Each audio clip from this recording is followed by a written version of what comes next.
ও বাড়ির থেকে এই সবে বাড়িতে এলাম। এখন বাজে 12:40।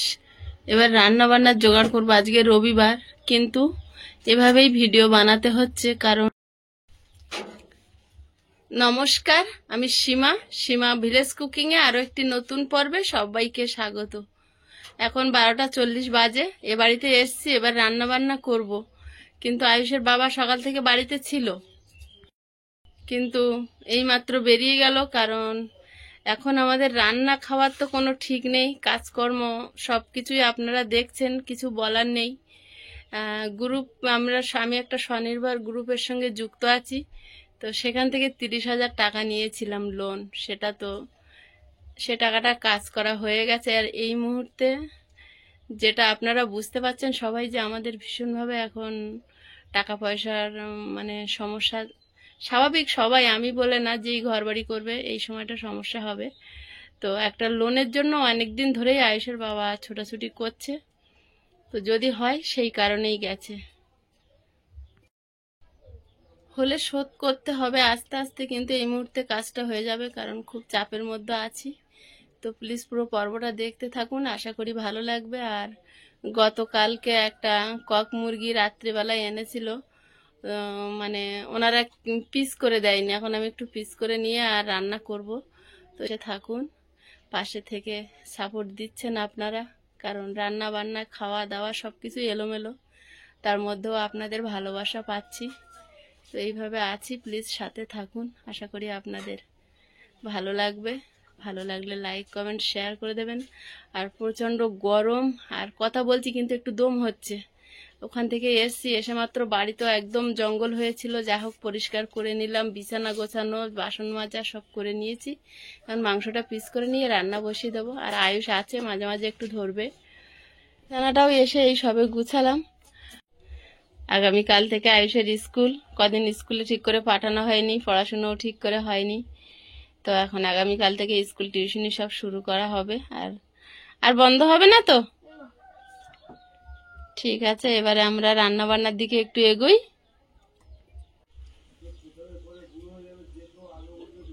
কম মুরগি একটু শক্ত আছে, পিস করে নেব। আয়ুষও দেখি এখন খুব এটাই পছন্দ করে।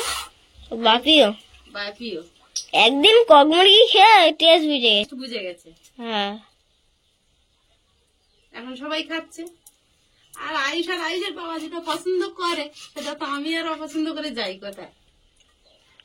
কালুর আবার টেস্ট ভালো, কিন্তু সেদিন ঘুমনি মুড়ি দিয়েছে, মুড়ি আবার ঘুমিয়ে দিয়ে দিয়েছে, ঠিক বেঁচে বেঁচে মুড়ি আর ঘুমনি ওপর থেকে খেয়েছে। ভুল হয়েছে, আমি তাড়াহুড়োই ছিলাম, নাহলে ওকে একটু মাখিয়ে দিলে ও সব খেত।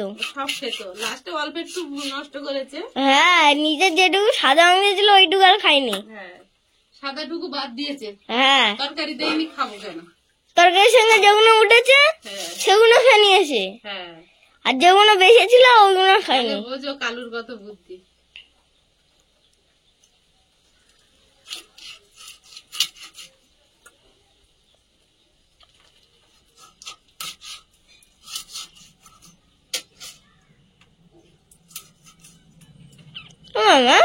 ওই দাদাটা একাই টানছিল কেন? ভাল লাগছে, টানছে, কাজ করছে। যারা করবে না তারা বাড়ি চলে গেছে। ও, আর কি কোনো ব্যাপার। দাদাটাই একাই টানছিল অনেকক্ষণ, 8 টিপ টেনেছে। যা টেনেছে, ভাবছিল আর 2 টিপ। এক টলি মাটি টানলে হ্যাঁ 40 টাকা পাবে ওরা, তাহলে 8 টিপ টেনেছে। কত হবে হিসাব করে বলো? এদিকে তো 40 80 হয়েও গেছে। এদিকে 4 8 এরম ভাবে হিসাব অনেক হলে এরম ভাবে হিসাব করতে হয়। 4 8 কত? 32 মানে 32 টাকা না, 320 টাকা। 320 টাকা। হ্যাঁ, 60 এরম ভাবে গুণ করে নিয়ে ওটাকে জিরো বসিয়ে দিতে হয়। বাপরে, 32 মানে হচ্ছে 320 টাকা। ও আবার পরে ইনকাম করেছে, বুঝতে পেরেছো? আর আগে ইনকাম করেছে, আগে 9 টিপ ফেলেছে। হ্যাঁ না 10 টিপ। 10 টিপ। 4 10 40 মানে 400 টাকা। 400 টাকা। 400 আর 320। 320 তাহলে 4 আর 3 কত? 4 আর 3, 4, 5, 6, 7, 7 আর এদিক 20, তাহলে 700 720। হ্যাঁ 720 টাকা ইনকাম করে ও বাড়ি গেছে। অনেক টাকা। অনেক টাকা। আর ছোট ডলিগুলো 20 টাকা। কিন্তু ওই কাজটা খুবই কষ্টের। ও যদি ভালো পড়াশোনা শিখতো তাহলে তো ওকে আর এই কাজটা করতে হতো না, ও ভালো কোনো কাজ করতে পারতো। আরে ছোট টলিগুলো সেই কত টাকা? 20 টাকা বলছিল এই দাদাটা, বলো না? ওরা জানে ওরা ওই কাজ করে।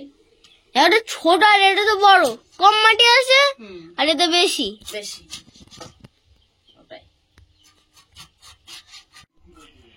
আয়ুষ কিন্তু দুটো কাজ করছে, মাঝে মাঝে ক্যামেরা করছে, আবার মাঝে মাঝে আমার সবজি সব গুছিয়ে পেঁয়াজ আদা রসুন সব একটু একটু করে এনে এনে দিচ্ছে। পুঁই শাকের ডাঁটা দেবো মাংসে। ওই পুঁই শাকের ডাঁটা গুলো হচ্ছে পুরোনো পুঁই শাকের ডাঁটা, এগুলো খেতে খুব ভালো লাগে। আজকে তো দুটো লেখবি, একটা এখন খাবো আর একটা রাত্রিবেলা। আচ্ছা ঠিক আছে। আর রাত্রিবেলা ডাঁটা গুলো আমার মামা দিয়ে গেছিল, আর বেগুন, বিন কড়াই, বরবটি। ঢেঁড়সটা একবার উঠে গেলে ভালো হয়। ঢেঁড়স হ্যাঁ খাবে? না, ঢেঁড়স তো আমার ভালো লাগে। ভালো লাগে না? ঢেঁড়স ভাজা আমার হেভি লাগে। তুমি শুধু ঢেঁড়স ভাজা ভেজে দাও, তাই আমি খেয়ে নেবো। আচ্ছা ঠিক আছে। আলুর সঙ্গে ভেজে দিলে তো আরোই ভালো। আরোই ভালো।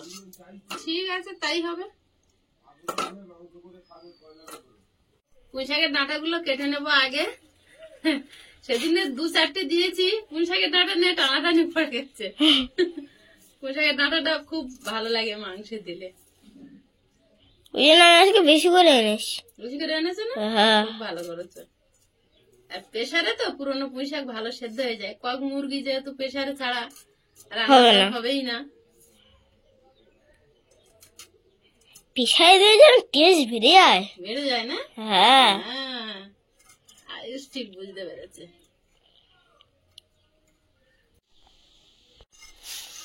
সব রেডি করে নিয়েছি, এবারে উনুনের ধারে যাব। আজকে উনুনে না, ও না উনুনে কেন করে? ওই গ্যাসের উনুন। গ্যাসে উনুনে রান্না কতদিন যে খাইনি। কতদিন যে খাওনি, আবার খুব শিগগিরই দেবো।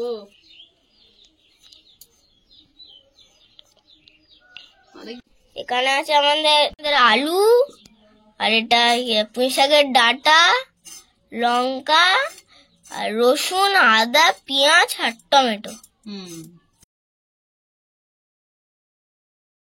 তেল দিয়ে দিচ্ছি, আগে তরকারিটা বসিয়ে দেবো, তারপর প্রেসারে ভাত। একটু বেশি করে রসুন ছাড়াতে সময় পেলে আদা আর রসুন একসঙ্গে ফ্রিজে বাড়লে বেশ 4-5 দিন রেখে দেওয়া যায়। মানে মিক্সার মেশিনে বাড়লে, ভুলভাল বলছি, ফ্রিজে রেখে দেওয়া যায়। কিন্তু রসুনটাই ছাড়াতে সময় পাচ্ছি। তাই রসুন থেতো করে নিয়েছি, আর এই আদাটা করুনে কুড়ে নিচ্ছি। মাংসটা কষিয়ে নিয়ে আর ইলেকট্রিক কেটলিতে জল গরম করে দিয়ে আর প্রেসারে দিয়ে দেবো। আলুটা ভেজে নেব।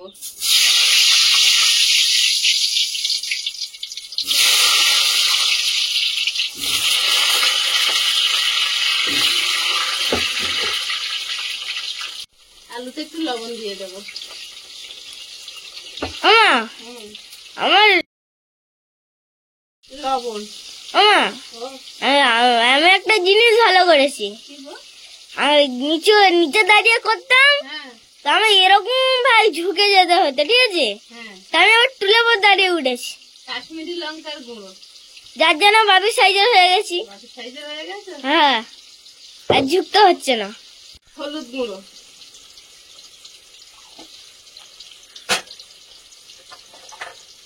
জিরে গুঁড়ো, একটু কাঁচা সর্ষের তেল, ভালোভাবে মাখিয়ে নেব। আলুগুলো ভাজা হয়েছে, তুলে নেব। শুধু লবণ দিয়ে ভেজেছি, যেহেতু তেলটা একবার দিয়েছি, তেলটা পুড়ে যাবে বলে হলুদ দিইনি। ছাঁকা তেলে লবণ দিয়ে আলু ভাজলে কিন্তু খুব ভালো স্বাদ হয় মাংসের তরকারি রাখলে। তো হলুদ দাও কেন? হলুদ দিলে কালারটা ভালো হয়। কালারের দরকার কি, টেস্ট হলেই তো হলো। গোটা গরম মশলা, থেতো করা রসুন,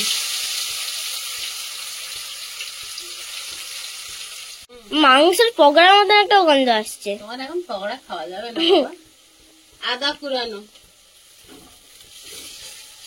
1-1.5 মাস তো হয়ে গেছে। 1 মাস তো হয়েও গেছে। হ্যাঁ 1.5 মাস হতে যাচ্ছে। হ্যাঁ আজ তো 4.5 মাস। হ্যাঁ। কাঁচা লঙ্কাটা তেলে দেবো না, এই মাংসের মধ্যে দিয়ে দেবো। একেবারে দিয়ে দেবে?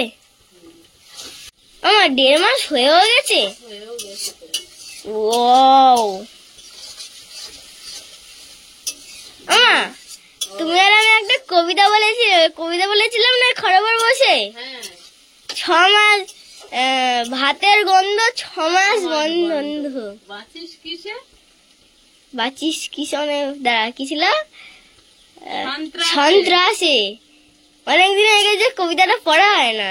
ভুলে গেছো? হ্যাঁ, অনেক বড় কবিতা। মনে আছে কি? একটু বলো তো দেখি। ধরে দেখি কিছু কিছু মনে আছে? বলে দেখি। নাম কি ছেলের? পরাণ তুলে। কোথায় বাড়ি? বেলপাড়ি। কি আছে সেথায়? দারিদ্রতা। কি আছে সেথায়? দারিদ্রতা। আর কিছু নাই? খিদের বালাই। স্কুল আছে? নয় গো কাছে। কত দূরে? তেফান্তরে। মাস্টার কটা? মোটে একটা। স্কুল চলে?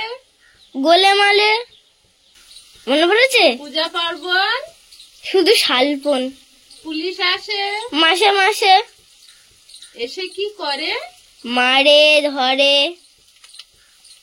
তারপর তারপর জেলেও পড়ে। কি পাস জেলে? খাবার মেলে। এখানে কি খাস? শুধু উপোস। শুধু উপোস। তোমার কিছু কিছু মনে আছে, আমার গুলো তোমার মনে আছে। 6 মাস বন্ধ। আছিস কিসে? সন্ত্রাসে। আচ্ছা চলি, আসবো পরে। এটা বের হবে কাল পেপারে। অনেক ছোট হয়েছে কেন? অনেকগুলো বাদ অনেকটা গেছে। বাদ চলে গেছে। অনেক বাদ গেছে, একটা দুটো না। হ্যাঁ দেখ, দুজনে একটু চর্চা তো করলাম। হ্যাঁ, একটা মনে তো আছে। কাজে কর্মে ভুলে গেছি। হ্যাঁ, টমেটোটা দিয়ে দেবো। আর কবিতাটাও অনেক বড়। হ্যাঁ। অত বড় কবিতা না, বারবার না পড়লে মনে থাকে। একবারই হয়েছে আর হয়ে গেছে। হয়ে গেছে। হ্যাঁ, মশলাটা কষিয়ে নিয়েছি, এবার মাংসটা দিয়ে দেবো। একদম গরম পড়ে গেছে, কিন্তু মনে হচ্ছে যেন চৈত্র মাস চলে এসছে।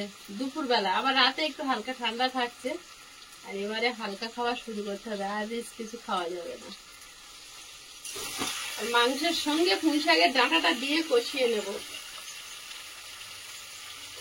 কষা মাংস একটু দিও, আমার খিদে আছে কিন্তু। কষা খাওয়া যায় না বাবা, তুমি এখন একটু দুটো আঙুল খাও। ঠিক আছে। ইলেকট্রিক কেটলিতে জল গরম হয়ে গেছে, আর এখানে মাংসটাও কষানো হয়ে গেছে। এবার প্রেসারে দিয়ে দেবো। এই মাংস তো কষা, মানে প্রেসারে না দিলে হবেই না। কষা খাওয়া যায় না? ছেড়ে কিরম করে ছেড়ো? আমি কি করে দেখাবো? দেখাতে পারবে না না? আমার একটা ক্যামেরা। তাও ঠিক কথা। ছাল দামে একদমই ছিটতে হয় না কক মুরগির কক মুরগি। আমি সোজা ঢুকিয়ে দিই। একদমই ছিটতে পারো না? না, যত বড় হোক না, আমি গোটা ঢুকিয়ে দিই। কিছু করার নেই। হ্যাঁ, প্রেসারে ঢেলে নেবো।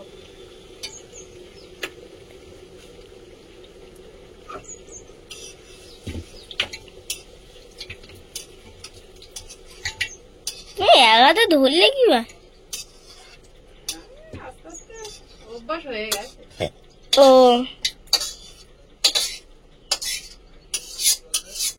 গরম জল দিয়ে গরম দিচ্ছি। জল ফোটা শুরু হয়ে গেছে। হ্যাঁ,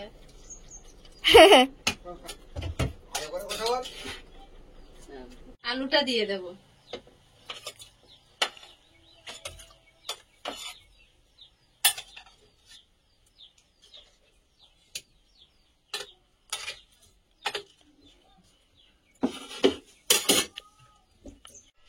এবারে সিটি মেরে নেবো বেশি করে। একটা সিটি ওঠার পরে গ্যাসটা কমিয়ে দেবো। প্রথম প্রথম বুঝতে পারতাম না, আপনারাই কিন্তু শিখিয়েছেন। আপনারা অনেকেই কমেন্ট করে সব কিছু বলে দেন, যাতে আমি অনেক কিছু শিখতে পারি। তো একটা সিটি মারার পরে গ্যাস কমিয়ে দিলে সত্যি ভাপে ভাপে সেদ্ধ হয়, আর অনেকক্ষণ পর পর একটা করে সিটি ওঠে, সেদ্ধ হয়ে যায়।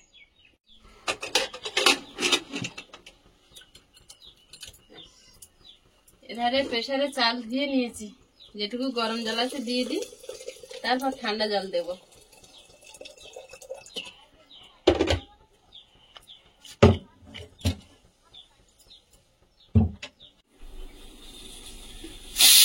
ভাতেও সিটি পড়ছে, আর এধারে মাংস তরকারির গ্যাসটা কমিয়ে দিয়েছি, আস্তে আস্তে হচ্ছে।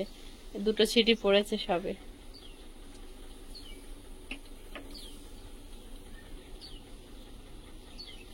আমাদের যে সুকন্যা বাউলিয়া দিদিভাই যে প্রেসার কুকারগুলো পাঠিয়েছিলেন, সত্যি এই সময় যে কতটা উপকার হচ্ছে। আমাদের সংযুক্তা দিদিভাই যে ইলেকট্রিক জিনিসপত্র, তারপরে কিচেনের জিনিসপত্র, বিশেষ করে এটা তো আমার ভীষণ উপকারে লাগছে। তো সকল দিদিভাইদের থ্যাংক ইউ, আমাকে এতটা সাপোর্ট করে আমার সংসারটাকে গুছিয়ে দেওয়ার জন্য। প্রচন্ড গরম কিন্তু এখন আমাদের এখানে, আর পাখা চালিয়ে আয়ুষ শুয়ে আছে।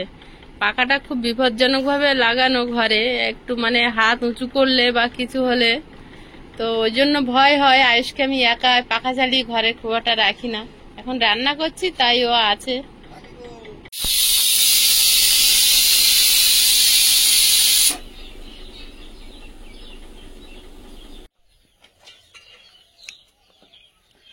রান্না হয়ে গেছে, এখন প্রেসারের ভাতটা গামলিতে ঢেলে নেব।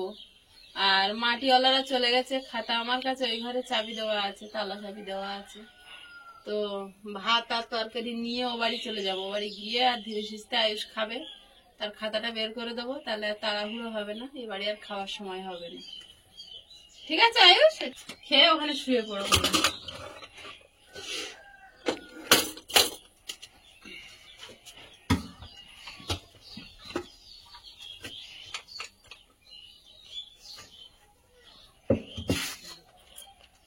প্রেসার এখনো খোলেনি, এখনো সিটি পড়বে নাকি? এখনো সিটি পড়বে না, গ্যাস বন্ধ করে দিচ্ছি, দমটা বসবে। প্রেসারটা খুলে গরম মশলা দিয়ে আর একটু ফুটিয়ে নিচ্ছি, আর ফুটাবো না, আর বন্ধ করে দিয়ে হাফ গামলিতে ঢেলে নিয়ে যাব, আর হাফ রেখে যাব রাতের জন্য। রাতে তো আর কিছু হবে না, এটাই হাফ রাখতে হবে।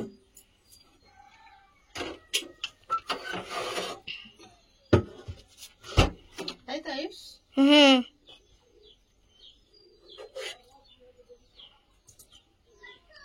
একটা লেগ পিস নেবে।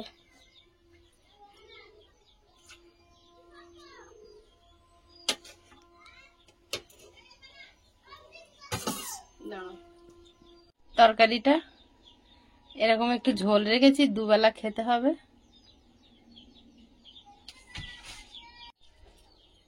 কিছুটা গামলিতে তুলে নিচ্ছি, গামলিতে তুলে নিয়ে আর কিছুটা প্রেসার বন্ধ করে রেখে যাব। বন্ধ করো। হাফের বেশিটা নিয়েছি আর কমটা রেখেছি, রাতের খাওয়া কম হলে হয়ে যাবে। তাই তো আয়ুষ? হাতাটা ভাতের ছোট করে নিয়ে নি।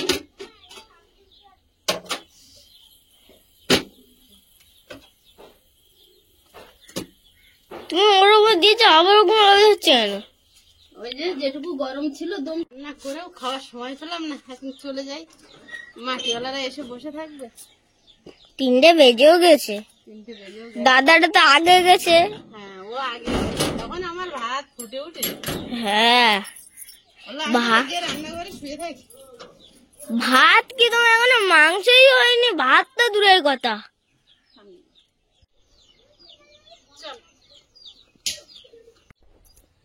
ভাত তরকারি বয়ে এনে হাত ব্যথা হয়ে গেছে।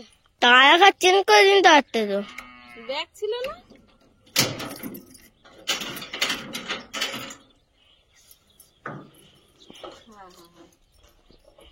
এবারে আয়ুষকে খেতে দেবো, অনেক বেলা হয়েছে, 3:10 হয়ে গেছে। আয়ুষ তোমাকে আগে খেতে দিই, তারপর তোমার বাড়ি আসলে আমি খাবো, ঠিক আছে? হ্যাঁ। হ্যাঁ আচ্ছা, ও আইছে, ওই বটতলায় যাও, দেখতে পাবা।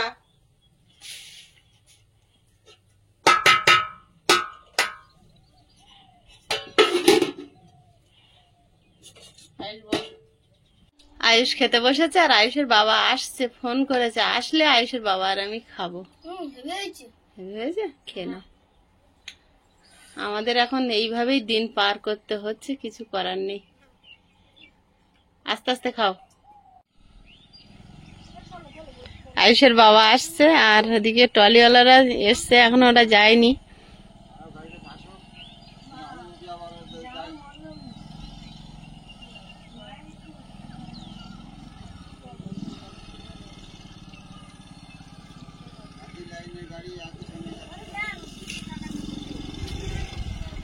চারটে বাজতে 9 মিনিট বাকি আছে, ওনারা যাচ্ছে ট্রলি নিয়ে, এবার আমরা ভাত খাবো। না, ভাত রান্না করে নিয়ে এসে আয়ুষের দিয়েছে, আর ওর বাবা আসেনি বলে আমরা খাইনি। আমি খাইনি, আমরা এবার দুজন। আয়ুষ খেয়ে নিয়েছে। ও আর কতক্ষণ জেগে না খেয়ে থাকবে।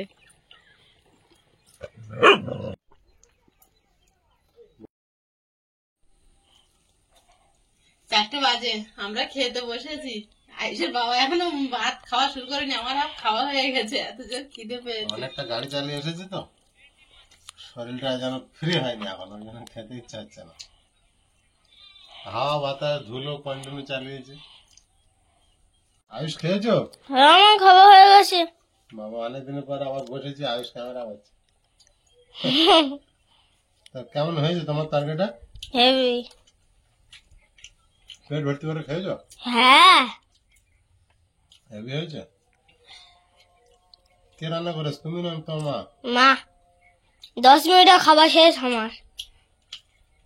মাংসটা তো হেভি টেস্ট। আবি, আজকে আমি 10 মিনিটে খাবার শেষ করে 10 দিচ্ছি। মিনিটে শেষ করে ফেলেছো? হ্যাঁ। কেন, এত ভালো লেগেছে? হ্যাঁ, না ভালোর জন্য না, অনেক জোর খিদে পেয়েছে।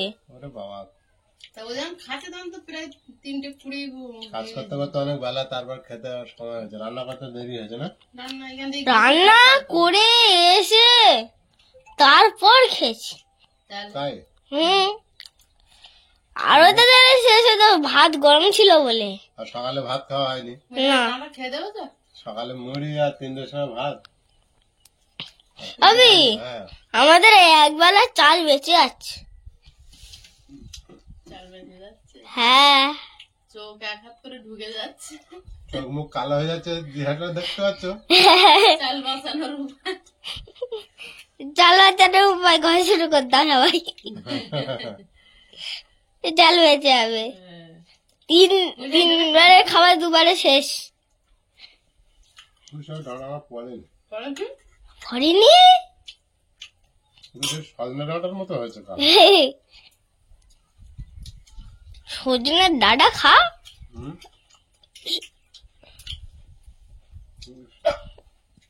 ডাঁটার মতো ভর্তি তো। এই যে পুরনো পুঁই শাক, নালকম। খাওয়া দাওয়া চলছে। আজকের পর্বটা আর বাড়াবো না। এতক্ষণ সাথে থাকার জন্য সকলকে অনেক অনেক ধন্যবাদ। দেখা হচ্ছে আগামী পর্বে। ততক্ষণ সবাই ভালো থাকবেন, সুস্থ থাকবেন। নমস্কার।